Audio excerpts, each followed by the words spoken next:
Hey, I'm Nick By, and welcome to Pocket News for Monday, the 12th of December. Today on the show, a too long didn't read on Dota's game-changing updates and shaking the ancients.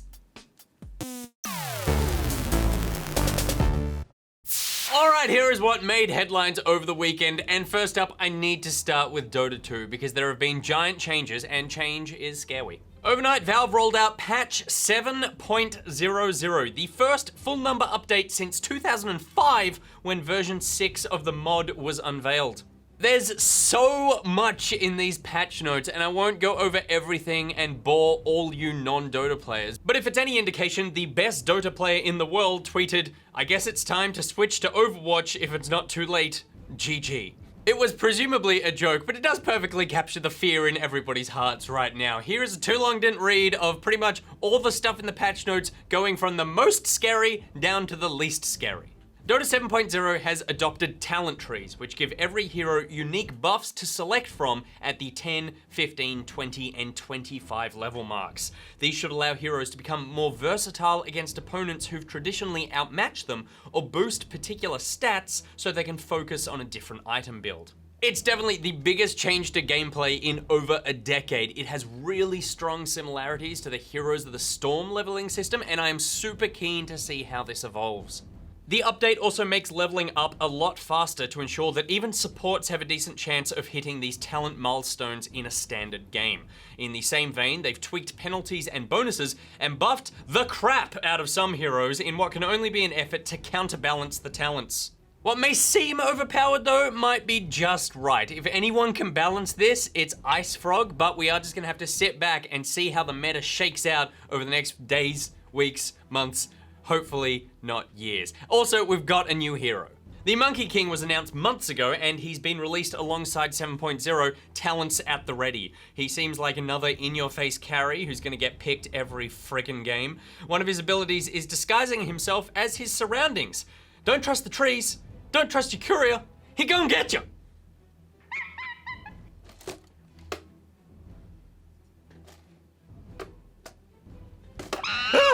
The last big change is that the map has been significantly altered. There's still 3 lanes, but jungle pathing has been modified, Roche has been moved upstream, there are more juicy ancients to farm with a rune out the front of each camp. I'd be surprised if the average length of a match doesn't come down just a little bit as well, because the onus here seems to be on more action earlier in the game, at least for pub players like everyone here in the GG office. Yeah, I'm talking to you. Finally, I want to touch on the new pre-game menus, which are now the best in the genre. The presentation is stellar, but the key feature is the 30-second strategy phase before the game starts. It gives you a chance to buy your items before you land on the map and actually strategize with your team before running off into the abyss. You can take the opportunity to talk about which lanes you're taking before your Invoker, Husker, and Viper all end up in mid fighting for farm, while Shadow Shaman solos off lane. Reddit is kind of falling apart. I personally cannot wait. The patch should be live for everyone by tomorrow morning. But before all of this happened, we got the last ever major for Dota under version 6. The Boston Major wrapped up around midday on Sunday, and the Green Machine OG secured their 3rd major title. This time, their lineup includes our very own Ana, who last year was going to school in Melbourne, and this year was winning a share of $1 million in Boston. They train them well down in Melbourne. Good APMs. All that tram programming? OG took on Ad Finum in the best of 5 final, and after dominating in the first 2 matches, it looked like they were going to walk away with a comfortable clean sweep. But then, Game 3 happened. And Game 3s are always the best games. Ad Finum found their feet and put up a massive effort to win one back. They even went so far as to break the commentators. There's only a TP on the Nyx Assassin. None of the rest have TPs, Ben. No, I don't think any of them have got TPs, Ben. They haven't got TPs, Ben. Trying to keep Mana alive. Oh my god, oh my god! That was all they could muster though, as OG buckled down to take the series 3-1. Well done, OG, and congrats, Ana. It's good to see another Aussie up there on the main stage. That is it for Dota news, I promise. Until we get to thing of the day, let's talk Crytek. The studio once again is facing accusations that it is not paying its staff. Polygon has been informed by a full-time employee that many members of staff have not received payment for the last 2 months of work, and in the months prior to this, payslips were arriving 2 to 4 weeks late. This issue first arose in 2014 and remained an ongoing problem for months back then. We thought it had been resolved, but apparently not. In looking for new work, one Crytek employee posted that, quote, "Every time is the last time. No apologies or explanations were offered." It's awful that these people aren't getting paid for their work, and it would indicate that Crytek is once again on the cusp of bankruptcy. We will update as we learn more, and while we're on the topic of shitloads of money, Ubisoft execs are being forced to cough it up.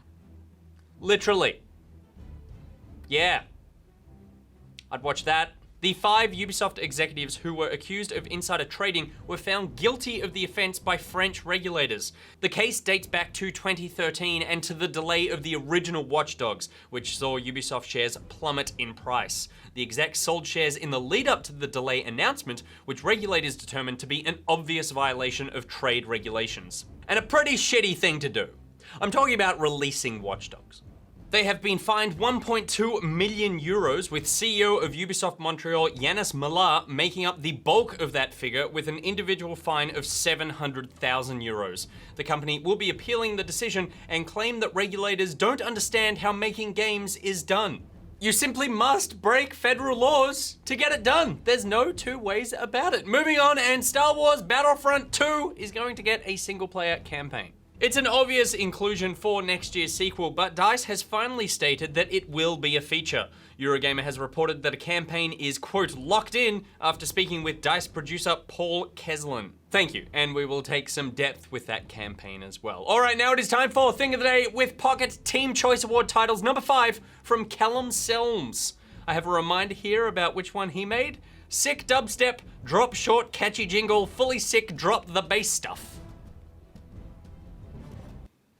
Was that you? Yeah.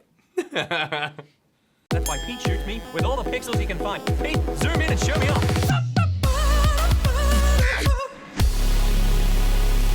Thing of the day.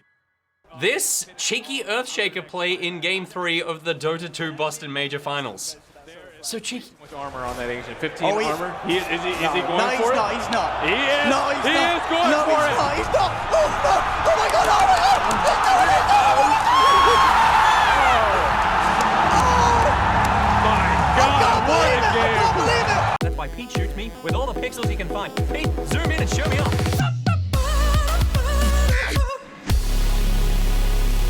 Thing of the day. What a game! And what a Thing of the Day titles. Callum had that on repeat for about a week when you sent it in. Well done, Callum. Well done, Earthshaker. Well done, Nick, because I made another episode for you to enjoy this afternoon on the Pocket YouTube channel. It's This Week in Games for this week, and next week, and the week after that, and the week after that. It's pretty much all the games coming out until the end of January, because this is the last This Week in Games for 2016. Are you done with 2016 just like me? Then join the Pocketeers Facebook group and Steam group. There are links to everything I just said in the description below. Until we're next to 7 my Pocketeers, Nick, my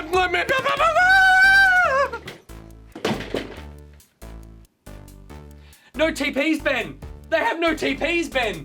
Ben, there's no TPs. There's no TPs, Ben. Ben, there's no TPs.